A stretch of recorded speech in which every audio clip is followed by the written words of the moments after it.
This isn't some story I read in a book. This is a true account of what happened in the last year of my life. Sometimes, when you get to my age, you learn that justice isn't about what's fair, it's about what you can make happen. The betrayal came to me served on a polished mahogany platter, right beside the Sunday roast. My whole family was gathered around the dining table, the one my grandfather built from a single oak that fell on our property a century ago. It was my 75th birthday. My son-in-law, Mark, a man whose smile never quite reached his eyes, slid a thick, glossy brochure across the table. On the cover was an artist's rendering of a sleek, glass and steel condominium complex called Seaview Estates.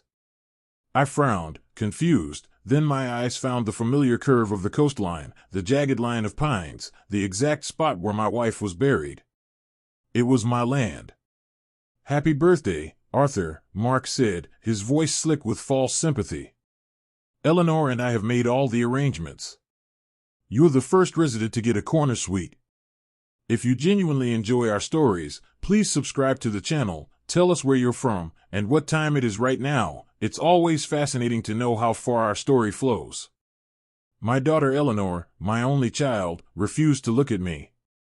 She just stared at her plate, her knuckles white around her fork. I looked from the brochure back to Mark. He was wearing a ridiculously expensive-looking watch, one I'd never seen before. He caught me looking and gave it a little tap, a gesture of pure, unadulterated pride. "It's a Patek Philippe," he said, as if that meant something to me. "A little advance on the commission." Commission for what? The cold dread that began in my stomach was an old, familiar feeling, a ghost from my days in the boardroom before I retired. It was the feeling of a hostile takeover. Only this time, the company was my life. "I don't understand," I said, my voice sounding thin and reedy even to my own ears. "What is this?" Mark leaned forward, his elbows on my grandfather's table. He adopted the tone he always used with me lately, the one you use for a particularly slow child or a dog that won't learn a trick. "Arthur, we've talked about this. The house is too much for you. The land, the upkeep, it's a burden. We found a better solution. A permanent one." "We never talked about this," I insisted, my gaze flicking to Eleanor. "Ellie? What is he talking about?" She finally looked up, her eyes swimming with a mixture of guilt and something harder, something I'd never seen in her before, impatience. "Dad, it's for the best. Mark handled everything. The developers gave us a wonderful offer. You'll be so much more comfortable at Seaview. They have activities. And nurses. A nurse." The word hung in the air, thick and suffocating. I had a physical therapist for my knee twice a week, a concession to a fall I'd taken last winter. But I was not an invalid. My mind, I knew, was as sharp as it had ever been. I'd spent 40 years as a civil engineer, designing bridges that spanned impossible chasms. I knew numbers. I knew contracts. I knew leverage. And I knew, with a certainty that chilled me to the bone, that my son-in-law was a vulture who had just convinced my daughter to help him pick my bones clean before I was even dead. "You sold my land?" The question came out as a whisper. Mark took a folder from his briefcase on the floor beside him and opened it. He laid a document on the table. It was a power of attorney, my signature clearly visible at the bottom. I remembered signing it 2 years ago after a minor surgery, when Mark had insisted it was a precaution, just in case. He'd slid it into a stack of other hospital forms. A fool. I had been a trusting old fool. "Legally," Mark said, tapping a perfectly manicured finger on the document, "it's all above board. We activated the POA last month, after your little dizzy spell. The doctor agreed it was for the best." "Dr. Evans? My doctor of 20 years? The dizzy spell had been a single instance of low blood sugar. I looked at the developer's contract next. The sale price for my 100 acres of prime Kennebunkport coastline was listed. It was a staggering number, enough to make your head spin. But what made my blood run cold was the disbursement section. A small, almost insulting trust was set up in my name to cover the expenses of the assisted living facility. The rest, the lion's share, was directed to a corporation I'd never heard of. A corporation, I saw with dawning horror, with Mark Henderson listed as president and Eleanor Henderson as vice president. They hadn't just sold my land. They had stolen it. They had stolen my home, my legacy, my wife's resting place, and were planning to park me in a glorified kennel to rot while they lived off the proceeds. "Get out," I said, the words a low growl. Mark actually chuckled. "Arthur, be reasonable. This is a done deal. The papers are signed, the money is in escrow. The preliminary excavation team is scheduled to break ground next week. This is our house now." He gestured around the room, at the fieldstone fireplace where I taught Eleanor to build a fire, at the bay window where her mother and I had watched the snow fall for 50 winters. He was claiming it all with a wave of his hand. My grandson, little 10-year-old Thomas, who had been silent this whole time, looked from me to his father, his eyes wide with confusion. He didn't understand the legal documents, but he understood the violence in the room. I stood up, my old bones protesting, my hand gripping the back of my chair so hard my knuckles turned white. I was a giant in this room, a king in this castle, but they were looking at me like I was already a ghost. "Eleanor," I said, my voice breaking just once. "Look at me." She couldn't. She just shook her head, a single tear tracing a path down her cheek. "It's better this way, Dad. You'll see." Mark stood up too, straightening his tie. He was taller than me now, or maybe I was just shrinking. "The movers will be here on Wednesday. We've packed a few of your personal things. Photos, some books. The rest will go into storage." He smiled that reptilian smile again. "Don't worry, Arthur. We'll take good care of the old place until the bulldozers arrive." He put his hand on my shoulder, a gesture of dominance, not comfort. I shook it off. The fire in the hearth crackled, a lonely sound in the sudden, vast silence of the room. They saw a frail, confused old man, an obstacle that had been neatly, legally, and profitably removed. They saw a problem that had been solved. They had dug a nice, comfortable hole for me to be buried in, a corner suite with a view of the parking lot, and were patting themselves on the back for their foresight and compassion. They had no idea. They couldn't possibly know that they hadn't just signed a contract, they had signed a declaration of war. My war. And in my 75 years, I had learned one thing about building things that last: you always start with a solid foundation, and you are meticulous about the demolition. Mark and Eleanor were about to learn that lesson firsthand. They thought they were burying a relic, but all they had done was plant a seed. The Wednesday the movers came was a classic Maine day in late autumn, gray, damp, with a wind that smelled of salt and dying leaves. I watched from the upstairs bedroom window as two young men in matching blue jumpsuits loaded boxes onto a truck. My boxes. My life, reduced to cardboard and packing tape. Mark was directing them, pointing with authority at my grandfather's roll-top desk, at my wife's favorite armchair. He was like a conquering general taking inventory of his spoils. Eleanor was nowhere to be seen. She hadn't had the courage to face me since that Sunday dinner. I was supposed to be packing my personal suitcase, the few items I was allowed to take to the Seaview facility. But instead, I was sitting on the floor of my study, surrounded by old blueprints and survey maps. For 40 years, I designed and oversaw the construction of massive infrastructure projects. I knew how land worked. Not just the feel of it under your boots, but its secrets. Its legal bones. Every plot of land has a story, a history written in deeds, easements, covenants, and zoning laws. A history that slick, modern developers and their greedy sons-in-law often overlooked in their haste. Mark thought he had won because he had a recent survey and a signed contract. He was a creature of the digital age, a man who believed that if the computer said yes, then the answer was yes. He didn't understand the deep, tangled roots of a place like this, a property that had been in my family since the late 1700s. The original deed, signed by a colonial governor, was framed on the wall of the Kennebunkport Historical Society. Over the centuries, slivers of it had been sold, traded, granted as rights of way, then reclaimed. It was a patchwork quilt of legal history, and I knew every stitch. My hands, wrinkled and spotted with age, moved with a surprising deftness over the old documents. I wasn't looking for a loophole. Loopholes are for amateurs. I was looking for a lock. A lock that only an old key could open. And I was pretty sure I knew where to find it. Downstairs, I heard Mark laugh, a smug, barking sound that echoed up the staircase. He was on the phone, probably with his partners at the development firm, telling them how smoothly the old man had been handled. Let him laugh. Let him think he'd won. Pride, as the good book says, goes before a fall.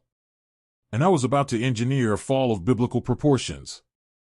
I found what I was looking for in a dusty folio tucked away in a trunk in the attic, a place the movers had been explicitly told not to touch, under the guise that it contained fragile, sentimental junk. It was a survey from 1898, commissioned by my great-grandfather. It was beautifully drawn in ink on heavy linen paper. But it wasn't the property lines that interested me. It was a faint, dotted line that snaked its way from the old town road, right through the heart of my property, and ended at the small, rocky cove where my wife's ashes had been scattered. Beside it, in elegant cursive, were the words, "Public right-of-way, by common use and assent, for access to the shore for the purposes of fishing and Gallimar." I sat back on my heels, the dust motes dancing in the single beam of light from the attic window. Gallimar. It wasn't a word you heard anymore.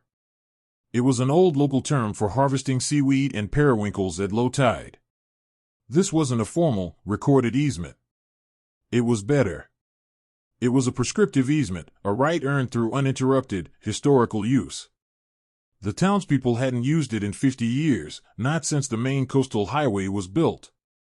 But a right like that, once established, doesn't just disappear unless it is formally and legally extinguished. And I knew for a fact it never had been. Mark's entire development plan, the sleek glass condos, the infinity pool, the private marina, all of it was predicated on one thing: exclusive, private access to that coastline. A public right-of-way, a path that any citizen of Kennebunkport could legally walk at any time, right through the middle of their luxury resort, would be more than an inconvenience. It would be a cancer. It would gut the project's property values and shred their promises of pristine, uninterrupted ocean views. The glossy brochure didn't show fishermen and waiters and families with picnic baskets trekking past the million-dollar condos. I carefully rolled up the old survey. Downstairs, I heard the heavy tread of the movers coming up the stairs. "Mr. Henderson? Your car is here to take you to Seaview," one of them called out. Mark's voice followed, "Just get his suitcase. He's probably napping." They thought I was fading away, a dying ember. But inside my chest, a forge was reigniting. This old map wasn't just my defense. It was my sword. And I was going to use it to gut them. As the young man entered my room to collect my bag, I gave him a gentle smile. I let my hand tremble a little as I passed it to him. I let my shoulders slump. I played the part they had cast for me. The frail, defeated old man. For now. The first step in any demolition is to survey the site and identify the load-bearing walls. I had just found the central pillar holding up Mark's entire crystal palace. All I had to do was find the right tool to knock it down. Seaview Estates Assisted Living was exactly as soulless as its brochure promised. It smelled of disinfectant and despair. The walls were painted a color I could only describe as institutional beige, and the art consisted of generic watercolor prints of lighthouses and sailboats. My corner suite had a large window, as promised, but it overlooked the meticulously manicured entrance, the parking lot, and in the distance, the highway. I couldn't see the ocean. I couldn't smell the salt. It was a cage with a pretty view of the bars. For the first week, I played the part of the perfect resident. I was quiet, compliant, and convincingly dazed. I ate the bland, overcooked meals in the communal dining room, nodding politely to the other residents, ghosts haunting the hallways of their own lives.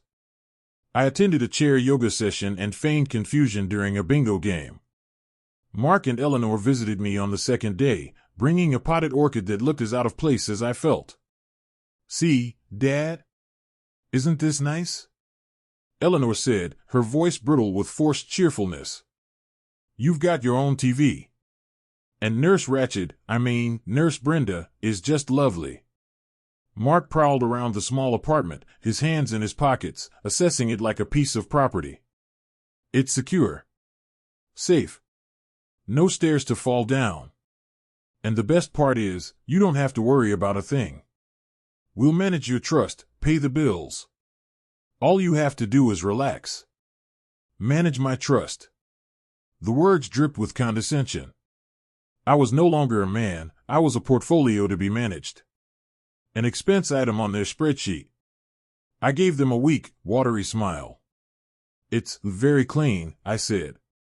It was the most I could muster.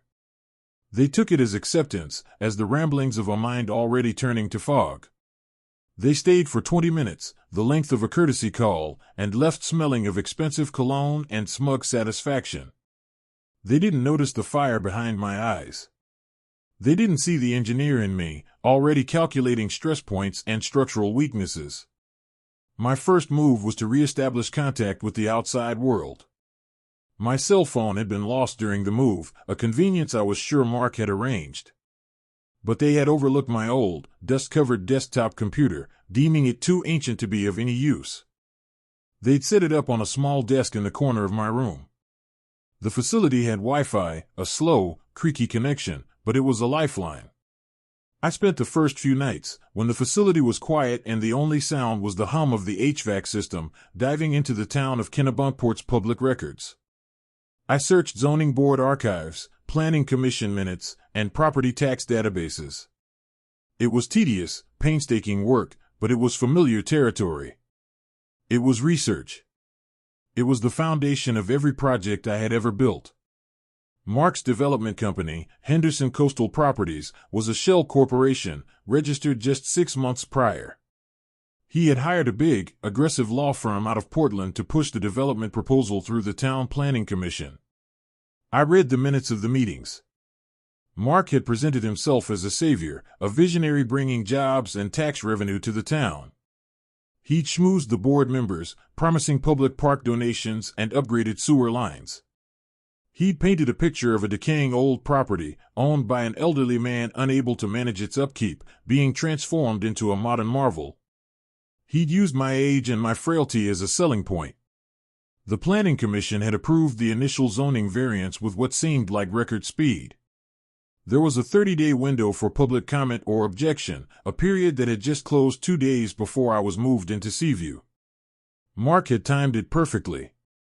By the time anyone realized what was happening, the ink would be dry and the bulldozers would be on site. He believed he had neutralized the one person who had the standing and the knowledge to object, me. But he had made a critical error. He assumed my world was limited to the people he controlled, like my daughter and my doctor. He had forgotten about my past. I scrolled through an old email account until I found the address I was looking for. The name on the screen was Samuel Gable. Sam and I had started out together as junior engineers at the same firm 50 years ago. I'd stayed in construction, building things up. Sam had gone to law school, specializing in property and contract law. He'd spent his career tearing things down. He was a bulldog, a brilliant, cantankerous old litigator who had retired to a quiet life in Camden, Maine, an hour's drive up the coast. We hadn't spoken in years, but men like Sam don't get soft in retirement. They just get bored. I drafted a short, simple email. Sam, it's Arthur Pendleton. I need your help. It's a matter of demolition. My own. I attached a scanned copy of the 1898 survey map with the Gallimar right-of-way clearly marked. I hit send and leaned back in my chair, the squeak of the cheap vinyl loud in the silent room. Now, I waited.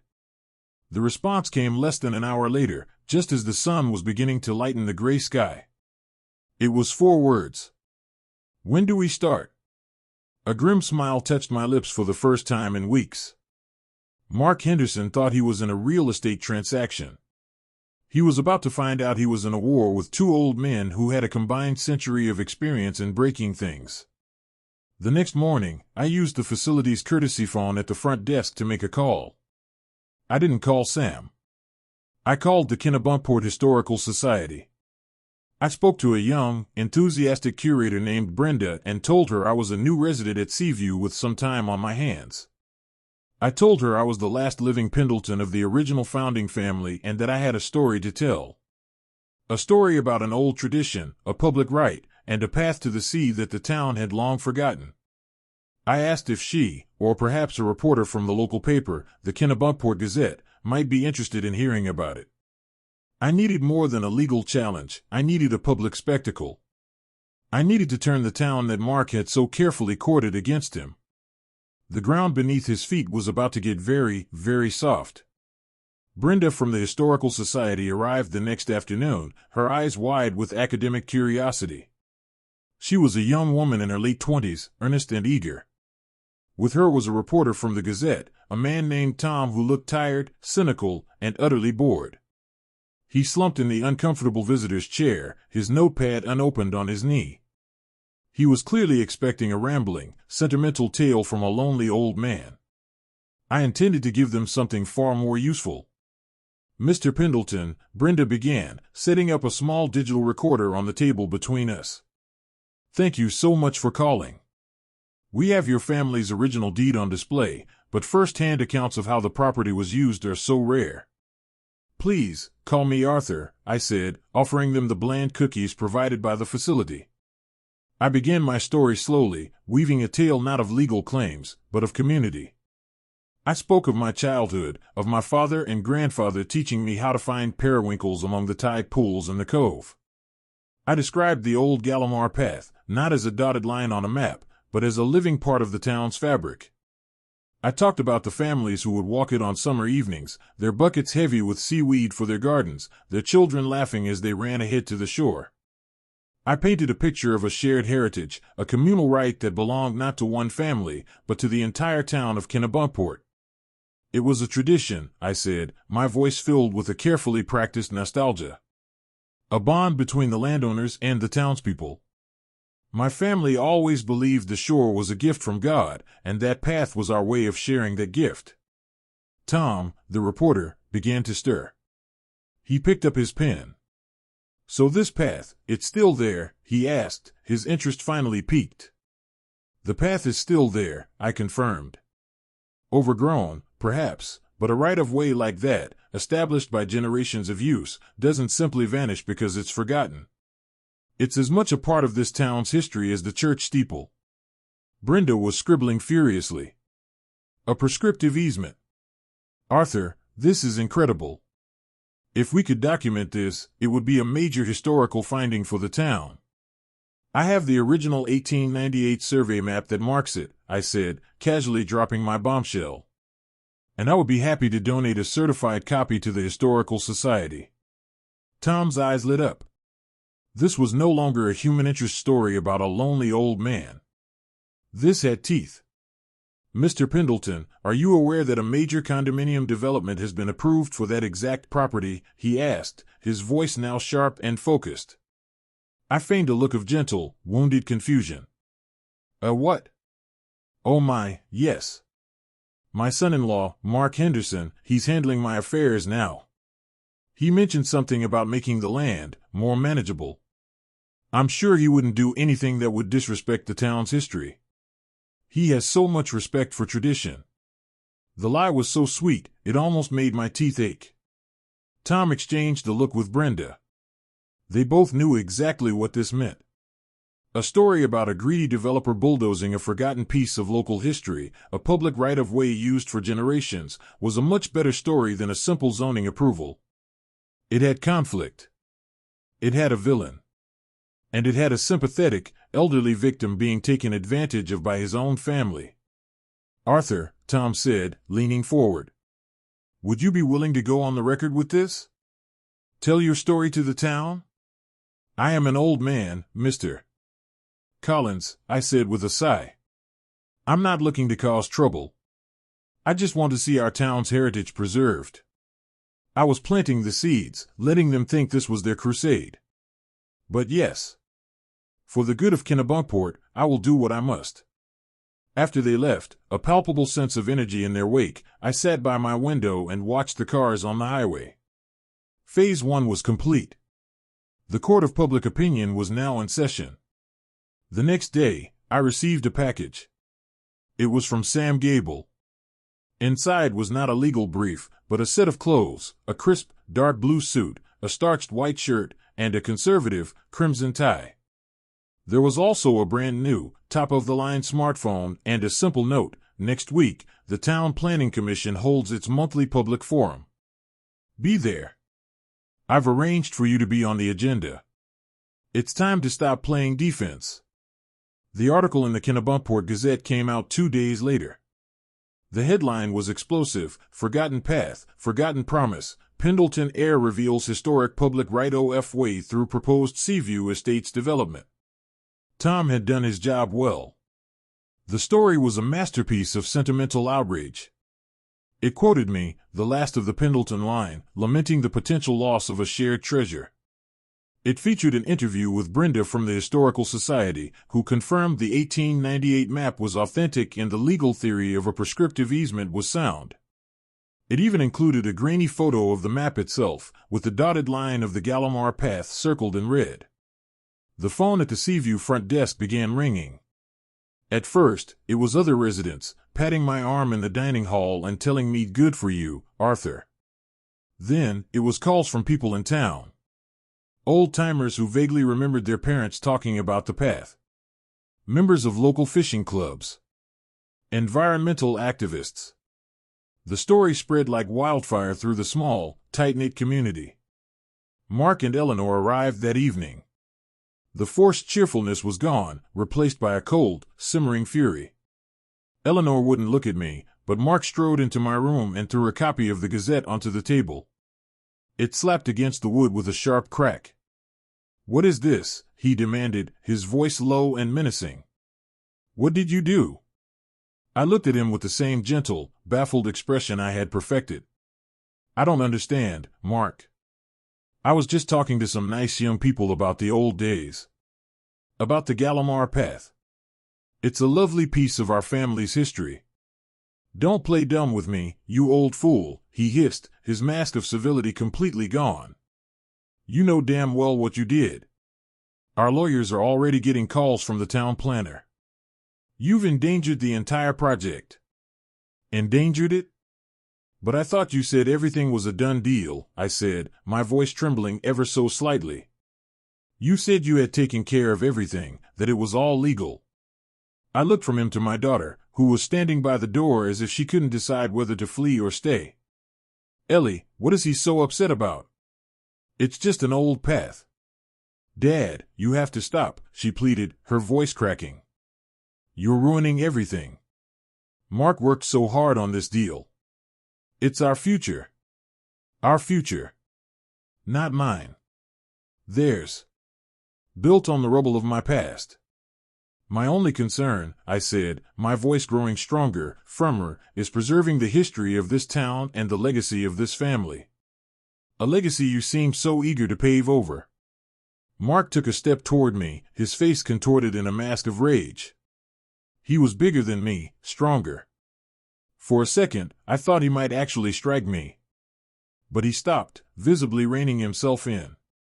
He knew, even in his anger, that physically harming a 75-year-old man in an assisted living facility was a line he couldn't cross. Instead, he leaned in close, his voice dropping to a venomous whisper. "You think you're clever, don't you? You and your little story. Let me tell you something, old man. This changes nothing. Our lawyers will crush this. They'll bury your quaint little public right under a mountain of paperwork so high you'll never see the light of day. You have no money, no power, no influence. You're a ward of the state, living on a trust that I control. This little stunt is going to fail. And when it does, I will make sure you live out your remaining days in the cheapest, darkest room in the bleakest facility I can find. Do you understand me?" He straightened up, adjusting his cuffs, the Patek Philippe watch glinting under the harsh fluorescent lights. He thought he was delivering a death blow. He thought he was untouchable, wrapped in the armor of his high-priced lawyers and my own stolen money. He saw a cornered, toothless old lion, roaring its last defiant roar. He had no idea I had just been biding my time, waiting for him to get close enough for me to rip his throat out. Because as he stood there, radiating smug, invincible power, my old friend Sam Gable was filing an emergency injunction with the York County Superior Court to halt all preliminary site work on the Pendleton property, pending a full judicial review of the Gallimar Path's legal standing. Mark thought he was fighting an old man with a newspaper clipping. He was about to find out he was fighting one of the most ruthless property litigators in the state of Maine. The war wasn't over. It had just begun. The week leading up to the Town Planning Commission meeting was a blur of calculated moves. From the sterile confines of my room at Seaview, I became a remote general, directing my one-man army, Sam Gable. We spoke every night on the new, untraceable burner phone Sam had sent me. He chuckled, his voice a gravelly rasp over the line. "Arthur, my boy, you've kicked over one hell of a beehive." Mark's lawyers, the Portland firm of Sterling and Croft, immediately filed a motion to dismiss our injunction. They argued the prescriptive easement claim was frivolous and without merit, a desperate, last-ditch effort by a disgruntled family member to derail a legal and beneficial commercial development. They submitted affidavits from 3 paid historical experts who claimed there was no official record of the Gallimar Path and that the 1898 survey was an irrelevant historical artifact. They were powerful, professional, and utterly contemptuous. They were a corporate sledgehammer, and they intended to smash us flat. But Sam was a surgeon with a scalpel. He didn't try to match their volume. Instead, he filed a countermotion, not just defending the easement, but questioning the very legality of the land transfer itself. He argued that Mark, in his capacity as my fiduciary under the power of attorney, had engaged in self-dealing by directing the proceeds of the sale to a corporation he himself controlled. He argued that the sale price, while high, was significantly below market value for a property with unencumbered shoreline access, suggesting a sweetheart deal with the developers. He was alleging fraud. Suddenly, this wasn't just about an old path. It was about elder abuse. It was about criminal misconduct. The tone of the legal battle shifted from a dry property dispute to something far uglier and more personal. Mark was no longer just a developer, he was a predator. He tried to cut off my resources. The monthly stipend from my trust, which I used for small incidentals, was abruptly halted. A memo was sent to the Seaview administration, signed by Mark as my legal guardian, stating that I was to be allowed no visitors except for my daughter, Eleanor, and that all my outgoing mail was to be reviewed by him. He was trying to isolate me, to cut my lines of communication. He might as well have tried to dam the ocean. The staff at Seaview, who had read the newspaper articles and now saw me as a minor celebrity and a victim, suddenly became my secret allies. A kindly nurse named Sarah would slip me her personal cell phone to call Sam. The night watchman would forget to log the mail I'd hand him to post after midnight. Mark's cage had become my fortress, and its guards were now my co-conspirators. Eleanor visited me once during that week. She looked haggard, dark circles under her eyes. She sat stiffly in the visitor's chair, the space between us a chasm of betrayal. "Dad, you have to stop this," she said, her voice a hollow echo of its former self. "You're destroying us." "I'm not the one who signed the papers, Ellie," I replied, my voice level, devoid of the anger that simmered beneath the surface. "You and your husband did that. Mark is a good man. He's a brilliant businessman. He was building a future for us, for Thomas. On my land? With my money? By locking me away in this place to die? That's not building a future, Eleanor. That's grave robbing before the body is even cold." Her face crumpled, the guilt and the greed warring in her eyes. "The lawyers, they said you could go to jail for making false accusations," she whispered. "Mark said, he said they could prove you're mentally incompetent. They could have you declared a ward of the court, take away everything." It was a threat, clumsy and desperate. Mark was feeding her these lines, trying to use her as a weapon against me. The tragic part was, I think she almost believed them. She wanted to believe them. Because the alternative, that she had willingly participated in a monstrous betrayal of her own father, was too much for her to bear. "You tell your husband," I said, my voice dropping to a low, cold register, "that I am not the one who should be worried about jail. And you tell him I will see him at the town meeting on Tuesday." She left without another word. I didn't watch her go. I turned back to my window, looking out at the endless stream of cars on the highway, each one a self-contained world, a life moving forward. My life had been brought to a screeching halt, but I was not content to be a passenger anymore. I was taking the wheel. The night of the Town Planning Commission meeting, I put on the suit Sam had sent me. It fit perfectly. Looking in the mirror, I was surprised by the man staring back. I had gotten used to seeing the stooped, tired old man in sweatpants that Mark and Eleanor wanted to see. But the man in the mirror was different. The suit gave me structure. The crisp shirt and tie framed a face that was old, yes, wrinkled and weathered like a sea cliff, but my eyes were clear and sharp. They burned with a cold fire. I was Arthur Pendleton, and I was going to war. Sam was waiting for me outside Seaview. He'd hired a private car. He grinned as I got in, clapping me on the shoulder. He looked exactly the same as I remembered, just with more wrinkles and less hair. "Well, look at you," he boomed. "Ready to raise a little hell?" "I'm ready to reclaim what's mine, Sam," I said. The Kennebunkport Town Hall was packed. Word had gotten out that I would be speaking. The room was buzzing with a mixture of local residents, reporters, and a phalanx of grim-faced lawyers in expensive suits, Mark's team from Sterling and Croft. I saw Mark and Eleanor in the front row, sitting with a man I assumed was the lead developer. Mark looked supremely confident, whispering and laughing with his lawyer. He caught my eye as Sam and I took our seats, and he gave me a small, mocking smile. It was the smile of a man who held all the cards and knew it. He saw me as a nuisance, a temporary public relations problem that would be swatted away by his legal might. When my name was called, a hush fell over the room. I walked slowly to the podium, my steps deliberate. I didn't lean on it for support. I stood tall. I looked out, not at the commission members, but at the faces in the crowd. My neighbors. The people of my town. "My name is Arthur Pendleton," I began, my voice clear and steady, amplified by the microphone.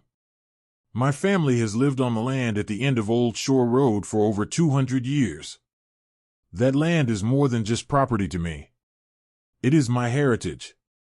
It is my home. And it is, it seems, also home to a piece of our shared heritage, the Gallimar Path."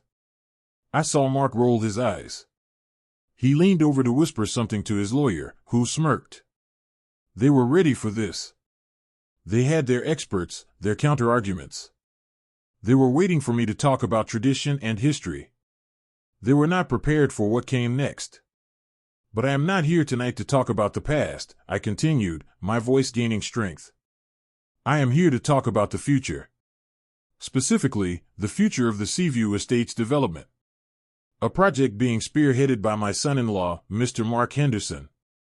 I paused, letting my eyes find him in the front row. His smile faltered. "Mr. Henderson and his lawyers will tell you that my claim about this path is frivolous. They will tell you I am a confused old man. What they won't tell you is the truth about their project's finances." A confused murmur went through the room. The commission chairman leaned forward. "Mr. Pendleton, this is a zoning matter, not a financial hearing." "With all due respect, sir, it is about to be," I said, my gaze unwavering. "Because the viability of this entire project, the promises of tax revenue and jobs made to this town, are built on a foundation of fraud." Mark shot to his feet. "Objection. This is slander. He has no proof." "On the contrary," I said, my voice like ice. I held up a single sheet of paper that Sam had handed me just before we entered. "I have here a copy of the geological survey commissioned by Henderson Coastal Properties. The one they submitted to their investors and to the bank that holds the construction loan. I'm sure the commission has a copy in their files." I turned the paper around so the overhead projector could display it. It was a map of the property, covered in technical data. It shows the bedrock composition, the soil density, all the things you need to know before you build a multi-story condominium complex on a coastal bluff. Mark's lawyer was on his feet now, shouting at the chairman, but the room was silent, all eyes on the screen. Mark himself had gone pale. He knew what was coming. My father, as you know, was an engineer. And he taught me to read maps like this before I could read a novel, I said, my voice ringing with authority. And what this survey shows, right here, I pointed to a specific section of the map, the very heart of the proposed construction site, is a significant deposit of marine clay. Leda clay, to be specific. It's common on the Maine coast. It's also notoriously unstable. When you disturb it, when you change the water table, it has a tendency to liquefy. To turn from solid ground into something like quicksand. I let that sink in. The room was dead quiet. Building a structure of the size and weight of Seaview Estates on a foundation of Leda clay without extensive, and I mean ruinously expensive, deep foundation work, driving piles down 100 feet to bedrock, would be more than foolish. It would be catastrophic. The entire bluff could collapse into the sea. I looked directly at the lead developer sitting next to Mark. I'm sure your investors, and more importantly, your insurers, would be very interested to learn that this little geological problem was conveniently omitted from the prospectus you've been circulating. Mark was as white as a sheet. His whole project, his whole future, wasn't just built on stolen land. It was built on a lie. A lie I had just exposed to the entire town, to the press, and to the very people who held his financial fate in their hands. The ground beneath his feet wasn't just soft. It was turning to liquid. And he was sinking fast. The silence in the town hall was absolute. It was the kind of thick, heavy silence that follows an explosion. Every eye was on Mark. The smug confidence had vanished, replaced by the slack-jawed panic of a man watching his world dissolve in real time. His lawyer, a silver-haired shark from Sterling and Croft named Peterson, quickly recovered. He strode to the podium, his voice a smooth, condescending bomb intended to calm the room.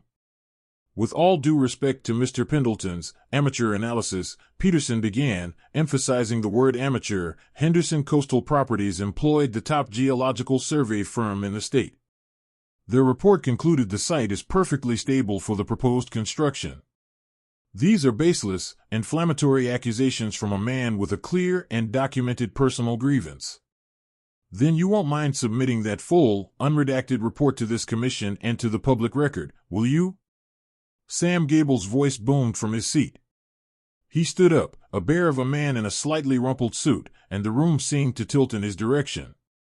Not the glossy summary you provided in the application, but the full raw data. The core samples, the soil mechanics, everything. Because my client, a licensed civil engineer for 40 years with extensive experience in coastal construction, believes your report may have been selectively edited. Peterson's face tightened. This wasn't in his script. He had come prepared to argue about an ancient right-of-way, not to defend his client against accusations of geological fraud in a public forum. This is highly irregular. What's irregular is a developer failing to disclose a significant geological hazard that could not only bankrupt their project but potentially endanger lives. Sam retorted, his voice filling the hall. The people of this town deserve to know if a luxury condominium is going to slide into the ocean, don't you think? A wave of murmurs swept through the audience. People were turning to each other, whispering. The words Leda clay and unstable were on everyone's lips. The commission chairman, a beleaguered-looking man named Henderson, no relation, thankfully, banged his gavel. Order! Order! Mr. Gable, Mr. Peterson, this is not a courtroom. It's about to be, Sam said quietly, but his voice carried. He turned and handed a file to the commission's clerk. This is a formal request, on behalf of Mr. Pendleton, for this commission to issue a stop work order and launch a full, independent inquiry into the geological stability of the Seaview Estate site, based on evidence of material misrepresentation in their application. The developer, a man named Costello who had been silent until now, leaned over and hissed something in Mark's ear. Mark's face, if possible, grew even paler. Costello looked like a man who had just swallowed poison. His money, his reputation, was on the line. I had not just attacked Mark, I had mortally wounded his partnership. The trust between them was evaporating before our eyes. The rest of the meeting was a blur of procedural chaos. The commission, caught completely off guard and facing a room full of angry, concerned citizens, had no choice but to table the discussion and agree to review Sam's request. Mark and his entourage swept out of the hall, refusing to answer the flurry of questions from Tom Collins and the other reporters who had descended like vultures. I saw Eleanor trailing behind them, her face a mask of bewildered misery. She glanced back at me once, her eyes pleading, but I held her gaze without expression. She had made her choice. Now she would live with it. Sam and I left quietly through a side door.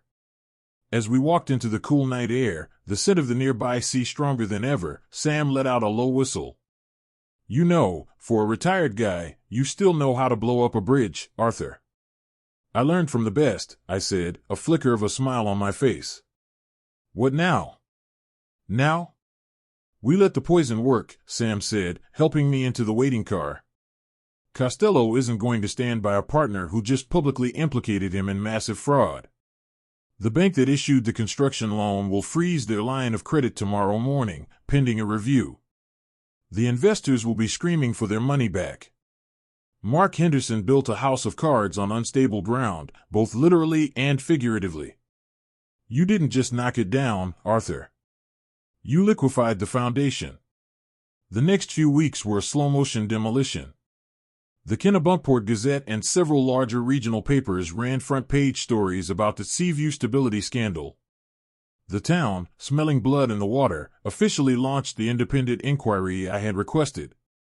They hired a neutral engineering firm from Boston, whose preliminary report confirmed my suspicions. The site was riddled with Leda clay and would require an additional $8 to $10 million in foundational work just to be considered safe, a cost that completely eviscerated the project's profitability.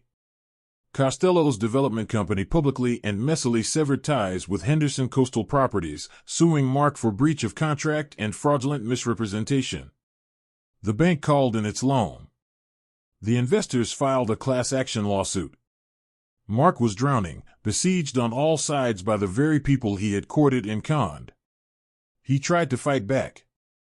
His lawyers filed a motion to have me declared mentally incompetent, a desperate gambit to invalidate my testimony and the lawsuits Sam had filed on my behalf.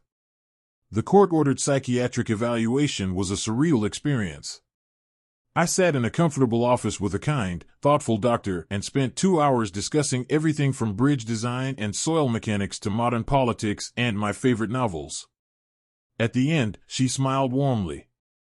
"Mr. Pendleton," she said, "you are one of the sharpest 75-year-old men I have ever had the pleasure of meeting.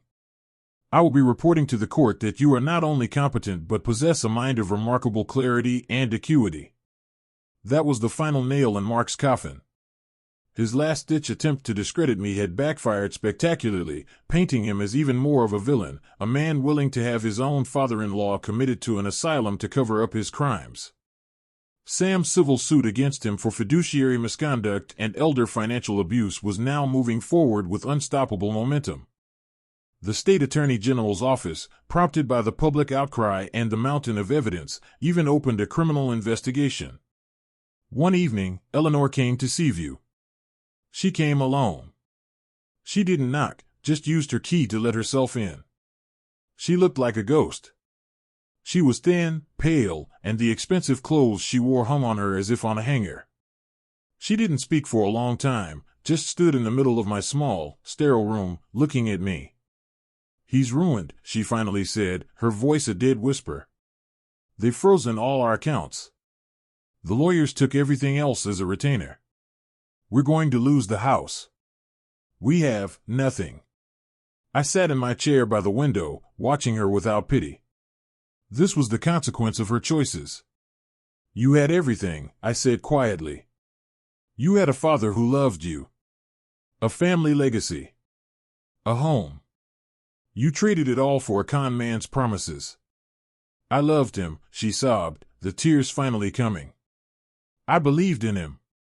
He told me you were losing your mind, that you'd fall and hurt yourself, that this was the only way to protect you and the estate.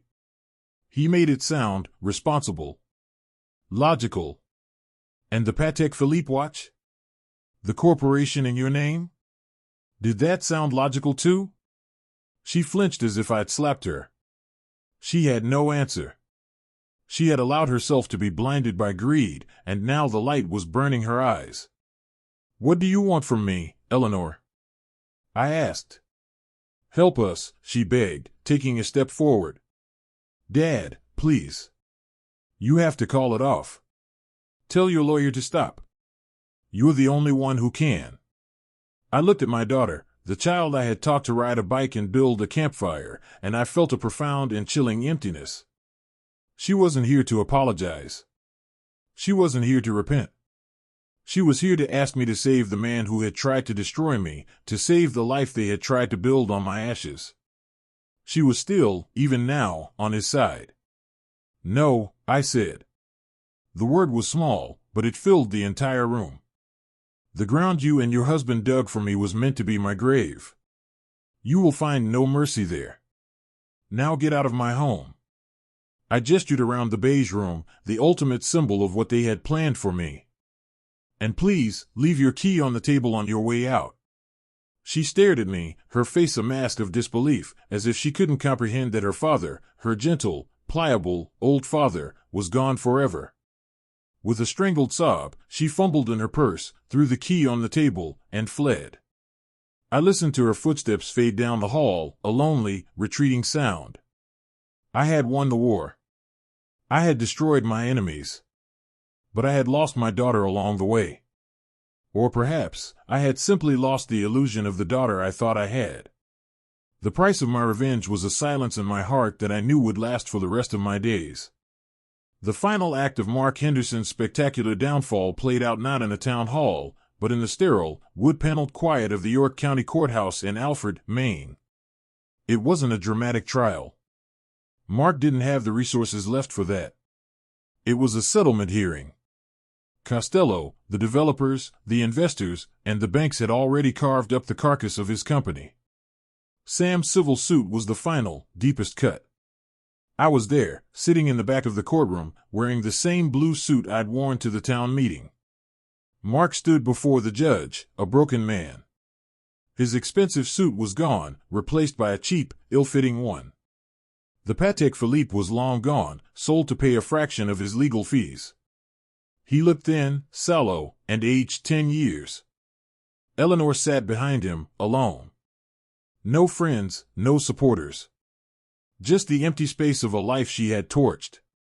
Sam had been ruthless in his negotiations. There was no room for mercy. The settlement was a complete and total capitulation. To avoid criminal charges for elder financial abuse and fraud, charges the DA was more than willing to pursue, Mark had to sign everything back over to me. Everything. The shell corporation was dissolved, its assets, what little was left after the other lawsuits, transferred to a new trust under my sole control. The power of attorney was, of course, revoked and voided with extreme prejudice. But the most important part, the heart of the victory, was the land. The contract with Costello's development firm had been nullified due to the fraudulent survey, meaning the sale was void. The deed to the Pendleton property was returned to its rightful owner. To me. The judge, a stern-looking woman with sharp, intelligent eyes, reviewed the settlement. She looked over at me, then at Mark. Mr. Henderson, she said, her voice devoid of any warmth, you came perilously close to spending a significant portion of your life in prison. The evidence of fiduciary malfeasance here is some of the most egregious I have seen. Let this be a lesson. The law has protections for our elders for a reason. You would do well to remember that. She stamped the papers. A gavel fell. And just like that, it was over. My war was won. Mark shuffled out of the courtroom, a ghost in a cheap suit. He didn't look at me. Eleanor followed, her head bowed. She paused at the end of my row, and for a moment I thought she might say something, but she just gave a slight, defeated shake of her head and walked away, disappearing down the hall after her husband. I didn't know where they would go or what they would do. I found I didn't much care. 2 days later, a taxi took me away from Seaview Estates for the last time. I left the potted orchid they'd given me in the lobby. I drove back down the familiar roads, past the town green, toward the sea. As we turned onto Old Shore Road, my heart began to beat a little faster. And then I saw it. My house. Standing exactly as I had left it, gray-shingled and resolute, a silent sentinel watching over the Atlantic. The air smelled of salt and pine. I walked up the stone path, my key fitting into the lock with a familiar, satisfying click. The house was cold and musty, smelling of disuse, but it was mine. Everything was covered in a thin layer of dust. In the dining room, the glossy Seaview Estates brochure Mark had so proudly presented to me was still sitting on the mahogany table. I picked it up, walked to the fireplace, and tossed it onto the grate. I struck a match and watched it curl into black ash. I spent the next few months putting my life back together, piece by piece. I hired a local crew to help me clear the overgrown Gallimar path. We put up a small, hand-carved wooden sign at the entrance on Old Shore Road. It read, Pendleton Path. Public welcome. On the first sunny Saturday in spring, I saw a young family walking down it, their kids running ahead toward the sound of the waves. It was a sight that brought a deeper satisfaction than any legal victory. I had Sam Gable draw up a new will. My entire estate, the house, the land, everything, was to be put into a conservation trust, managed by the state of Maine and the Kennebunkport Historical Society. It would be preserved as a public park and wildlife sanctuary forever. It would never be developed. It would never be sold. My family's legacy would not be a name on a deed, but the land itself, open for everyone. The Pendleton name would end with me, but the Pendleton land would last forever. My grandson, Thomas, came to see me once. Eleanor had dropped him off at the end of the road. He was a good kid, caught in the middle of a war he didn't understand. We didn't talk about his parents. Instead, we walked the Gallimar path down to the cove. I showed him where to find the best periwinkles and how to skip stones across the flat, gray water. As we walked back to the house, he took my hand. It was the first time I had felt a flicker of warmth in a long, long time. He asked, Grandpa, why did Mommy and Daddy want to build on our land? I stopped and looked out over the property, the green fields rolling down to the dark line of pines, the sea sparkling beyond. The hole the excavation crew had started to dig before the stop work order came through was still there, a brown, ugly scar on the landscape. They had only been digging for a day, but the wound was deep. It would take years for the grass to reclaim it. I thought about his question. I thought about Mark's greed and Eleanor's weakness. I thought about the glossy brochure and the Patek Philippe watch. I thought about the hole they had dug, meant for me, a place to bury their problems and cash their check. A place where their future was supposed to begin. Instead, it had become the grave of their ambition, the final resting place of their life as they knew it. Sometimes, Thomas, I said, my voice quiet, people dig holes for others, thinking they're building themselves a castle. But they forget to check the ground they're standing on. The end.